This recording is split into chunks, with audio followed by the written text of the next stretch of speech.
একটা কন্যা যখন আসে পৃথিবীতে, ইসলাম বলে ওই ঘরটা বরকতময়। এরপর যখন বড় হতে শুরু করে, ইসলাম বলে বাবা যদি এই মেয়েকে ভালো পাত্রের হাতে তুলে দেয়, বাবার জন্য জান্নাতের দরজাকে খুলে দেয় কে? তারপর সে যখন কারো বধূ হয়ে কারো ঘরে যায়, ইসলাম বলে খয়রুকুম খয়রুকুম লি আহলিহি, তোমাদের মধ্যে ওই ব্যক্তি আল্লাহর কাছে সেরা যে তার স্ত্রীর কাছে সেরা। কার কাছে সেরা? আপনি আল্লাহর কাছে পছন্দনীয় হতে হলে আগে আপনার স্ত্রীর কাছে পছন্দনীয় হতে হবে। আপনার স্ত্রী যদি আপনার A+ দেয়, আপনি আল্লাহর কাছেও, কথা বুঝে নাই বোধহয়। আপনার বউ যদি আপনারা দেয় A+, আল্লাহ দিবে কি? আপনার স্ত্রী যদি আপনারা দেয় A-, আল্লাহ দিবে কি? আপনার স্ত্রী যদি আপনারা F দেয়, F ওই যে ফেল, তো আল্লাহ কি দিবে? আজকে যে ভাবিরে ধরবেন, কি দিবা? কও কি দিবা? হ্যাঁ, ওই যে বিয়া করে নাই A+।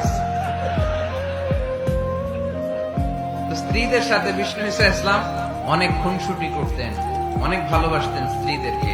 আম্মাজান খাদিজাতুল কুবরা আত-তাহেরা রাদিয়াল্লাহু তাআলা আনহাকে বিষ্ণু ঈসা ইসলাম এত ভালোবাসতেন, তিনি বলতেন রুজিকতু হুব্বাহা, আমি খাদিজার ভালোবাসাকে আল্লাহর পক্ষ থেকে রিজিক হিসেবে পেয়েছি।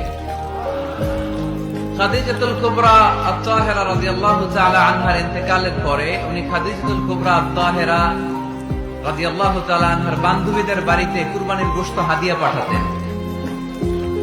আম্মাজান আয়েশার সামনে যখন তিনি বলতেন যে খাদিজা এমন ছিল, এমন ছিল, এমন ছিল, আম্মাজান আয়েশা রাদিয়াল্লাহু তাআলা আনহা রেগে যেতেন, বলতেন আমরা কত সুন্দরী, আমাদের কথা কন না কেন? ওই যে কত আগে আপনার প্রথম স্ত্রী, শুধু তার কথা বলেন কেন? বিষ্ণু বলতেন খাদিজা আমার দুঃখের দিনের সঙ্গিনী, তোমরা আমার সুখের দিনের সঙ্গিনী। সুবহানাল্লাহ। একটা নারীকে আল্লাহ তাআলা আরশের উপর থেকে সালাম জানিয়েছেন, ওই নারীটার নাম হচ্ছে খাদিজা। বিষ্ণু ঈসা ইসলামকে সব সময় সান্ত্বনা জুগিয়েছেন, সাহস জুগিয়েছেন। এজন্য আমি বোনদেরকে প্রায় বলি, হাজবেন্ডদেরকে সাহস যোগাবেন।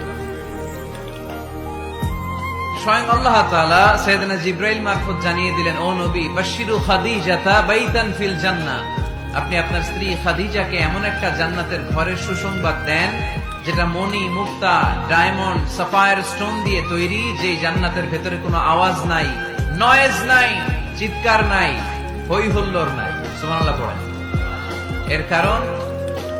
এর কারণ সাইয়েদনা খাদিজাতুল কুবরা রাদিয়াল্লাহু তাআলা আনহা বিশ্বনবীর জন্য ওনার ঘরটাকে এরকম ঠান্ডা পরিবেশের